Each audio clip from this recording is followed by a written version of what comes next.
சாய்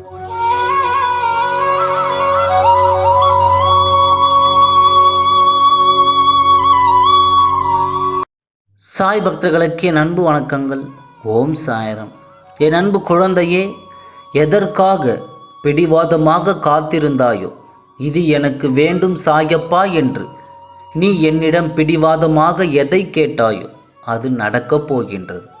தினம் தினம் ஒவ்வொரு பரீட்சை உன் மனமே உனக்கு நடத்துகின்றது. ஒவ்வொரு நாளும் ஒவ்வொரு படிப்பை தரும். அதுவே உன் வாழ்க்கையில் நிகழ்கிறது. நீ தாண்டி கடந்து வந்த நிமிடங்கள் உன் மனதின் பக்குவத்தையும் உயர்வான பாதையையும் காண்பிக்கின்றது. ஒரு முறை 2 முறை வீழலாம், ஆனால் எழுந்து நின்று விட்டால் உன்னை வீழ்த்த வரும் எந்த ஒரு எதிர்மறையும் உனக்கு நேர்மறையாய் அமையும். கீழே விழுவதை பற்றி கவலை கொள்ளாதே. தோள் தாங்கி கொடுத்து உன் சாயப்பா நான் உன்னை அரவணைப்பேன். 100 முறை உடைந்து போனாலும் 1000 முறை உன்னை உருவெடுக்கச் செய்வேன். அதற்கான வலிமையையும் நம்பிக்கையையும் உனக்கு நான் தருகின்றேன்.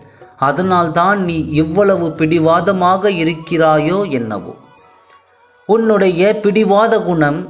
உன்னுடைய பிடிவாத குணம் உனக்கு பிறந்ததிலிருந்தே உள்ளது என்பதை உன் சாயப்பா நான் அறிவேன்.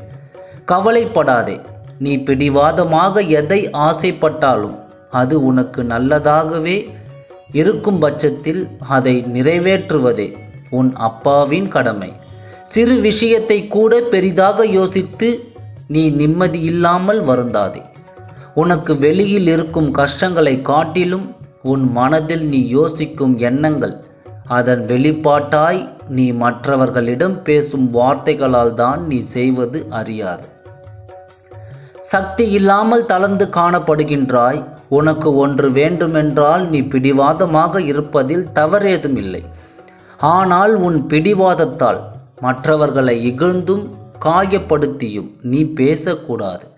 உன் குடும்பத்தாரும் உன் அப்பாவும் உனக்கு நல்லது எதுவோ அதை மட்டுமே செய்ய வேண்டும் என்று நினைக்கின்றோம். என் அன்பு குழந்தையே, மனதில் சில கஷ்டங்களை சுமந்து கொண்டு ஒவ்வொரு நாளையும் இப்படி கடக்கின்றதை பார்த்து என் கண்களில் வேதனையாய் கண்ணீர் கொட்டுகிறது. உனக்கான பக்கபலமாய் நான் இருக்கின்றேன். இன்று வலியால் நீ அழுகையில் நீ மனதில் வேதனையையும் கஷ்டத்தையும் வெளியில் துன்பத்தையும் கொட்டி தீர்த்தால் அதை பார்த்து உன் அப்பா அதிர்ந்து என்ன செய்வது என்று அறியாது திகழ்ந்து நின்றேன். அப்பொழுதுதான் யோசித்தேன், என் அன்பு குழந்தையே, பிடிவாதம் பிடிக்கும் அந்த விஷயத்தை என் குழந்தைக்காக நான் செய்து முடிக்க வேண்டும் என்றும், என் குழந்தை சந்தோஷம்தான் என் சிரிப்பு, என் குழந்தை கஷ்டம்தான் எனக்கு ஏற்பட்ட வலி, அதை உனக்கு பதிலாக நான் தாங்குவேன். இப்படி நடந்து விடுமா அப்படி நடந்து விடுமோ என்ற பயத்தை முதலில் தூக்கி எறி. என் அன்பு குழந்தையே, நீ உனக்கான அனைத்தும் உன்னை விட உன் அப்பா எனக்கு நன்றாக தெரியும். நீ நிம்மதியாய் மகிழ்ச்சியாய் இருப்பாய். உன்னை அப்படி இருக்க வைப்பேன். எல்லாம் நான் பார்த்து கொள்கிறேன். என் மீது நம்பிக்கை வைத்து பொறுமையாகவும் தைரியமாகவும் இரு. அனைத்தும் நல்லதாகவே நடக்கும். ஓம் சாய்ராம். நன்றி, வணக்கம்.